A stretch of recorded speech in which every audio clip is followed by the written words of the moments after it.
अस्सलाम वालेकुम दोस्तों, welcome to Gulistan education channel. Friends, इससे पहले हम इस वीडियो को स्टार्ट करें, मैं आपको बताती चलूँ कि आज हम एक्सरसाइज 4.1 जो कि यूनिट नंबर 4 का पहला एक्सरसाइज है, इसके क्वेश्चन नंबर 3 और क्वेश्चन नंबर 4 इस वीडियो में करने जा रहे हैं। तो इससे पहले जो 2 क्वेश्चन थे और उससे पहले जो हमने अंडरस्टैंडिंग के लिए जो इंट्रोडक्शन का वीडियो बनाया था, उनका लिंक मैं इस वीडियो के डिस्क्रिप्शन में डाल दूँगी, तो वो भी आप जाके देखें समझें। और दोस्तों, ये जो पहले 4 क्वेश्चन है, ये कंपाउंड जो हमारे पास यूनिट नंबर 4 है, वो है फाइनेंशियल अर्थमेटिक्स। इसमें हम जो लर्निंग करेंगे उसमें सबसे पहले है कंपाउंड प्रोपोर्शंस। ठीक है, कंपाउंड प्रोपोर्शंस। तो कंपाउंड प्रोपोर्शन को हमने पहले जो इंट्रोडक्शन था उसमें हम समझ चुके थे कि ये है क्या, इसके 4 केसेस क्या है, इसके A to Z इसके बारे में सब कुछ हमने उसमें पढ़ लिया था। फिर इसके 2 क्वेश्चंस हमने पिछले वीडियो में किया और अब 2 क्वेश्चंस करेंगे। तो जिन लोगों ने पहले की वीडियोस नहीं देखे, खासकर जो इंट्रोडक्शन वाला है, वो ज़रूर देखें, फिर आपको ये क्वेश्चन समझने में आसानी होगी। तो चलिए अभी स्टार्ट करते हैं क्वेश्चन को और समझते हैं कि ये क्वेश्चन नंबर 3 और क्वेश्चन नंबर 4 किस तरह से सॉल्व होंगे। तो जैसा कि आप बुक देख रहे हैं, यूनिट नंबर 4 है और इसमें जो सबसे पहले हमने अंडरस्टैंडिंग की थी वो ये थी कंपाउंड प्रोपोर्शन, तो जिसको हमने केसेस को वगैरह सब कुछ पढ़ लिया था। अब हम पढ़ने जा रहे हैं इसका क्वेश्चन नंबर 3। तो क्वेश्चन नंबर 3 पे जूम करते हैं और पढ़ते हैं कि लिखा क्या है। क्वेश्चन क्या है, 30 masons can build a wall 15 meters long in 20 days. How many masons will be required to build a wall 135 meters long in 12 days? कहते हैं कि 3 जो मज़दूर है वो जब काम करेंगे, 30 मज़दूर काम करेंगे तो 15 मीटर, वो 20 दिन में 15 मीटर एक दीवार को लंबा कर देते, यानी आगे काम करके वो 15 मीटर लंबा हो जाता है जब वो काम करते 20 दिन तक। अगर अभी नहीं पता, आप बताइए कि कितने मज़दूर 135 मीटर लंबा करेंगे किसी भी दीवार को 12 दिन में। अभी ये बताना है कि अगर 30 मज़दूर 20 दिन तक काम करते तो मीटर को 15 दिन लंबा करते। तो बताइए, अगर जो दीवार है उसको 135 मीटर लंबा किया जाता है 20 दिन में, तो कितने मज़दूर हमें ज़रूरत पड़ेंगे। तो अभी इसको सॉल्व करते हैं और समझते हैं कि किस तरह से होगा।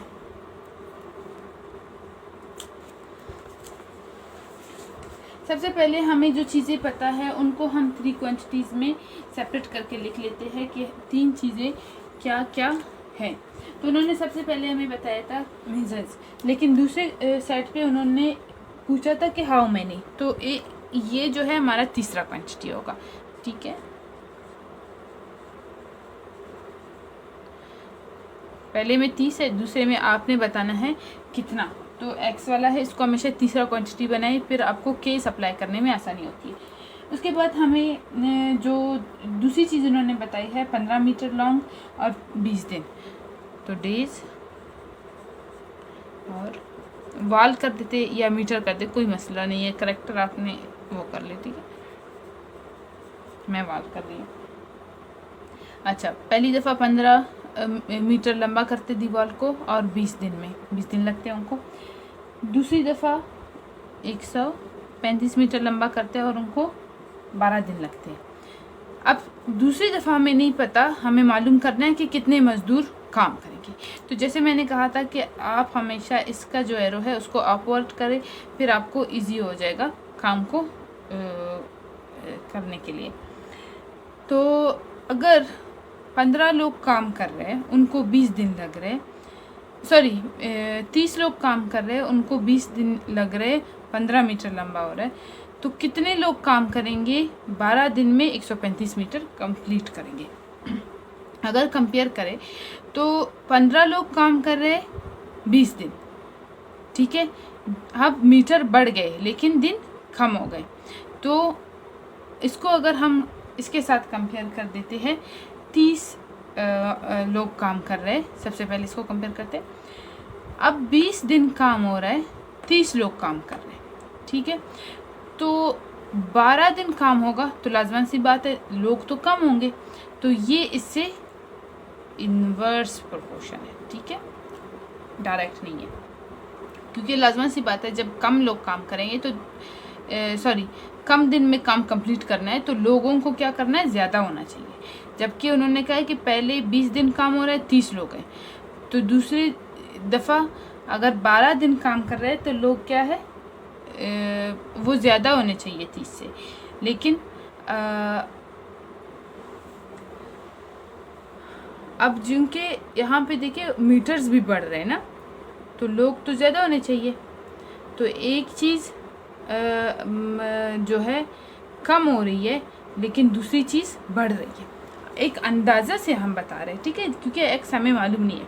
आमतौर पर क्या होता है, ये रियल लाइफ प्रॉब्लम्स है, उसके बेसिस पे आपने हमेशा इस चीज़ को, आपका सारा क्वेश्चन यहाँ पे डिपेंड करता है। अगर यहाँ पे आपने जो डायरेक्ट और इनवर्स प्रोपोर्शन में गलती कर ली तो आगे चल के आपका केस सही नहीं जाएगा और आपका क्वेश्चन सही सॉल्व नहीं होगा। तो आम तौर पर देखिए कि अगर 30 लोग काम कर रहे हैं 20 दिन तक, ठीक है, तो जब 12 दिन काम होंगे और जबकि वाल ज़्यादा बड़ा करना है तो लाजमन सी बात है लोग बढ़ेंगे। अब क्या हो रहा है, एक चीज़ 20 से 12 हो रहा है, कम हो रहा है, दिन कम हो रहा है और लोग बढ़ रहे हैं। हम खुद से अंदाज़ा लगाएंगे, लाजमन सी बात है हम ज़्यादा मजदूर लाएंगे ताकि हमारा काम हो जाए। दिन कम है ना, कम दिन में कर रहे हैं, तो क्या हो रहा है, इन्वर्स है।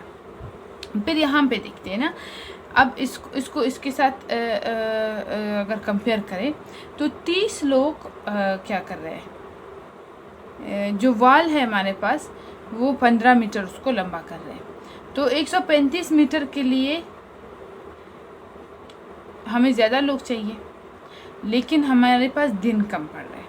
तो अगर इसको इसके साथ कंपेयर कर ले तो क्या हो रहा है, एक चीज़ कम है ज़्यादा हो रही है, दूसरी चीज़ ज़्यादा है कम हो रहा है। लेकिन यहाँ पे एक चीज़ कम है ज़्यादा हो रहा है और यहाँ पे भी एक चीज़ कम है ज़्यादा, तो ये क्या होगा, ये डायरेक्ट प्रोपोर्शन होगा इसके साथ। हमेशा ये प्रोपोर्शन का जो हमने पहले वीडियो में पढ़ा था वो इसी चीज़ पे था कि हम कंपेयर करेंगे और एक्स को हमेशा हम रियल लाइफ प्रॉब्लम के तौर पर देखेंगे कि असल में अगर ऐसा केस होगा तो लाजमन सी बात है हम इसको लोगों को बढ़ाएंगे या कम करेंगे या किसी भी चीज़ को, तो उस बेस पे ये हो जाता है। तो क्या हुआ, ये इनका डायरेक्ट और इनवर्स प्रोपोर्शन है। अब इस पर केस कौन सा अप्लाई होगा कि जो क्वांटिटी 1 है वो क्वांटिटी 3 के साथ डायरेक्ट प्रोपोर्शन है जबकि क्वांटिटी 2 इनवर्स प्रोपोर्शन है, तो हमारे पास केस 2 अप्लाई होगा, ठीक है। केसेस हम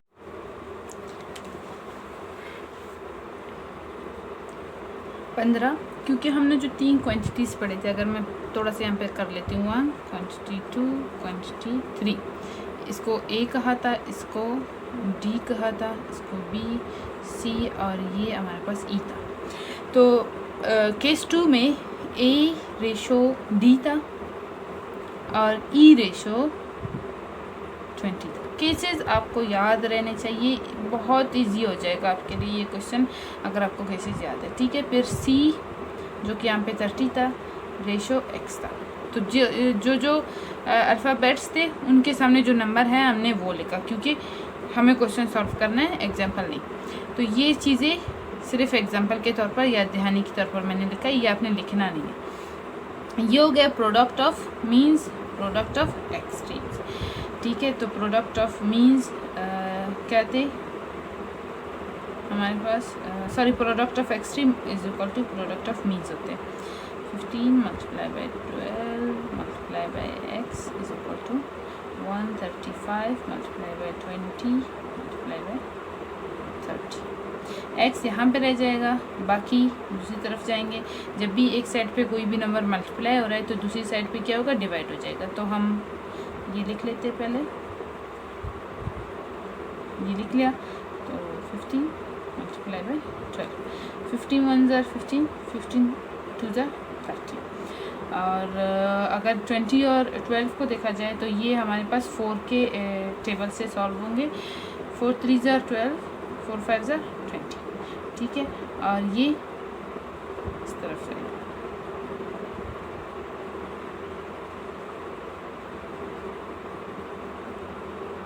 5 मल्टीप्लाई बाय 2, ठीक है, जो हमारे पास हो जाएगा 10। तो इसको इस तरह कर देते हैं, डिवाइडेड बाय 3। अब 135 मल्टीप्लाई बाय 10 कितना होगा, 0 0 0। पहले ये 0 सबसे मल्टीप्लाई होगा तो 0, फिर एक स्पेस छोड़ के next 1 5 1 1 sorry 5 1 5 3 1 3 and 1 multiply by 1 is 1, 0 5 3 1। तो हमारे पास 1 3 5 0 डिवाइडेड बाय 3। जब इसको 3 से डिवाइड करेंगे, 3 4 12, रह गए 1 एंड 5, 3 5 50, रह गए 0 0 को ऊपर ले जाते हैं और फिनिश। तो ये हमारे पास, और इसको आप ऐसे करते, ठीक है। हमेशा मैथ्स में आपने जब भी मैथ्स सीखना है तो अपने लिए कुछ ट्रिक्स बनाएं जो आपको समझने में आसानी हो। तो जब मैं इस तरह के काम करती हूँ तो ये असल में मैं इनको इजीली अपने लिए करती हूँ, क्योंकि नंबर को जितना छोटा करके आप डिवाइड या मल्टीप्लाई करते हो उतना सही आंसर भी आ सकता है और उतना आपके लिए इजी होगा कि आपने किया क्या है। तो हमारे पास आंसर क्या आएगा, 3 1 3, 3 multiply by 450 is equal to 1350। तो आंसर क्या हुआ, x इज इक्वल टू 450। ये हमारे क्वेश्चन नंबर 3 का आंसर होगा। अब हम करेंगे क्वेश्चन नंबर 4। इससे मतलब है कि 450 मजदूर 12 दिन में 135 मीटर वॉल को लंबा कर सकते हैं। तो जैसे हमने ख्याल किया था कि 30 मजदूर है, 20 दिन तक काम कर रहे हैं, तो जब 12 दिन कम हो रहे हैं तो मजदूर बढ़ेंगे, तो बहुत ही ज़्यादा तादाद में बढ़े हैं, क्योंकि मीटर्स भी बहुत ज़्यादा बढ़े। तो हमारा आंसर हो गया। चलिए अभी क्वेश्चन नंबर 4 समझते हैं। अच्छा, तो दोस्तों क्वेश्चन नंबर 4 पढ़ते हैं। उन्होंने कहा है कि if 20 labourers earn 30,000 in 80 days, how much money will 15 laborers earn in 12 days? कहते हैं कि अगर 20 हमारे पास मजदूर है और वो 30,000 18 दिन में 30,000 कमाते, तो बताइए कि 15 जो मजदूर है वो 12 दिन में कितना कमाएंगे। तो इसके लिए हमने 3 क्वांटिटीज़ जैसे कि हमेशा क्वेश्चन में बनाए जा रहे थे वो हम बना चुके, ठीक है। कुछ इस तरह से बनेगा, क्योंकि हाउ मच मनी जब उन्होंने पूछा है तो इसका मतलब कि मनी में हमारे पास एक फाइंड करना है और वो एक्स वाला क्वांटिटी है।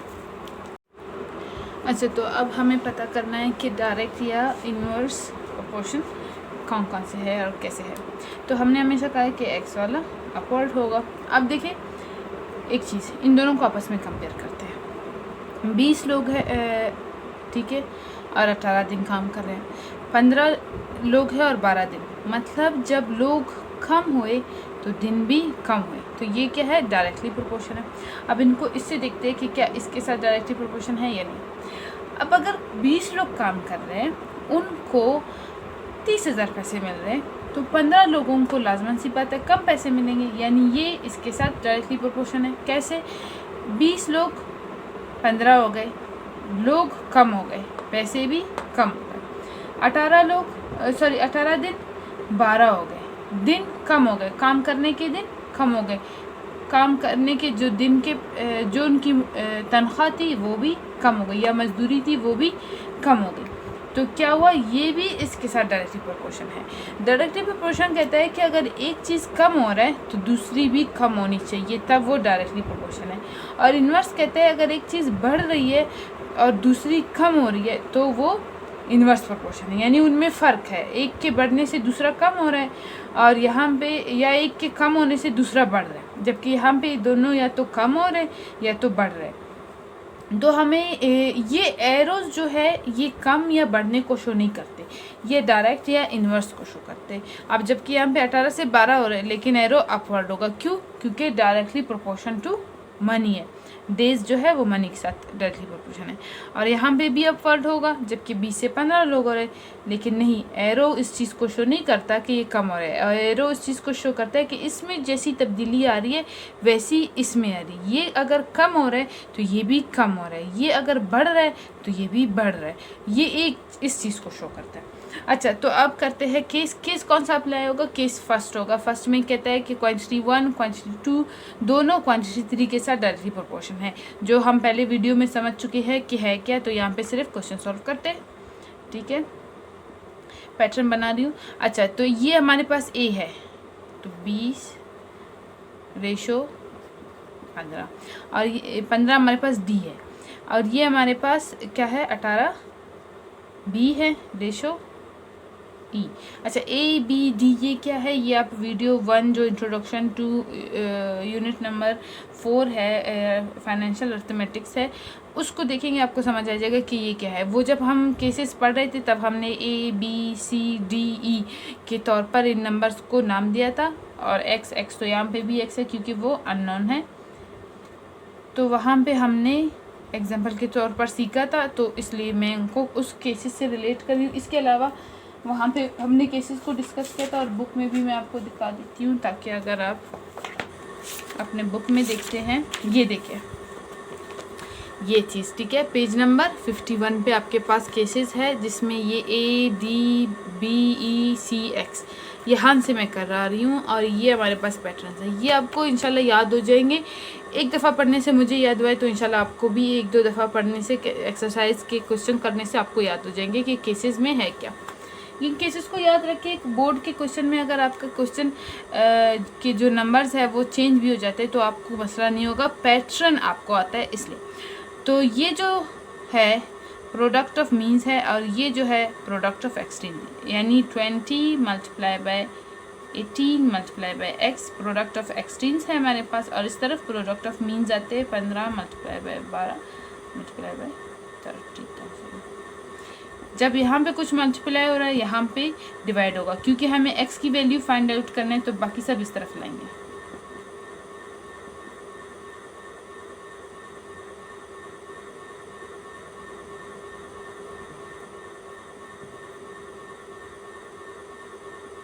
ठीक है। अब अगर देखा जाए तो हमारे यहाँ पे हमारे पास कुछ कट होंगे। क्या कट होगा? ये 20 और ये 12 2 के टेबल से, और ये 15 और 20 2 के टेबल से होंगे, 5 के टेबल से, और ये 2 के टेबल से। कैसे? 5 4 ज़र 20, 5 3 ज़र 50, और ये हमारे पास 4 के टेबल से होंगे।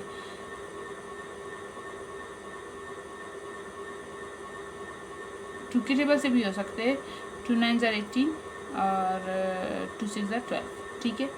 अच्छा, मज़ीद अगर कट करेंगे तो 2 2 ज़र 4, 2 3 ज़र 6, 3 1 ज़र 3, 3 3 ज़र 9, और अगर मज़ीद कर दे तो 3 1 ज़र 3, 3 1 ज़र 3, और हमारे पास 30,000 डिवाइडेड बाय 2 होगा। तो 2 1 ज़र 2, 2 15 ज़र 30, और ये बाकी के 0 एज इट इज़, यानी इसको हमने कट कर दिया 2 से। हमेशा पहले नंबर को कट कर दे, बाकी 0 ऊपर चले जाएंगे, वो ऑटोमेटिक कट हो जाएगा। तो आंसर हमारे पास क्या आया? x इज इक्वल टू 1500, यानी x हमारे पास 1500 है। अगर 15 लोग काम करेंगे 12 दिन तक, तो उनकी जो वेज बनेगी, जो तनख्वाह बनेगी, जो दिहाड़ी बनेगी या मजदूरी, वो कितनी होगी? 15,000 हो जाएगी। तो इसके साथ हमारे क्वेश्चन नंबर 4 भी सॉल्व हो गया। हमने टोटल इस एक्सरसाइज से 4 क्वेश्चन इस वीडियो तक कर लिए। बाकी क्वेश्चंस वो कंपाउंड प्रोपोर्शन के नहीं हैं, वो परसेंटेज के हैं और दूसरे टाइप के हैं, तो उसके लिए हम अलग से वीडियो में इंशाल्लाह डिस्कस करेंगे। नेक्स्ट वीडियो में मिलूँगी आपसे। इस वीडियो को शेयर करें, लाइक करें, कमेंट करें, और कमेंट ज़रूर करके मुझे बताइए कि कैसा लगा। लाइक करें ताकि मुझे मोटिवेशन मिले, और शेयर तो करिए ताकि सब सीखते रहे। तो अल्लाह हाफिज़, बाय बाय, टेक केयर।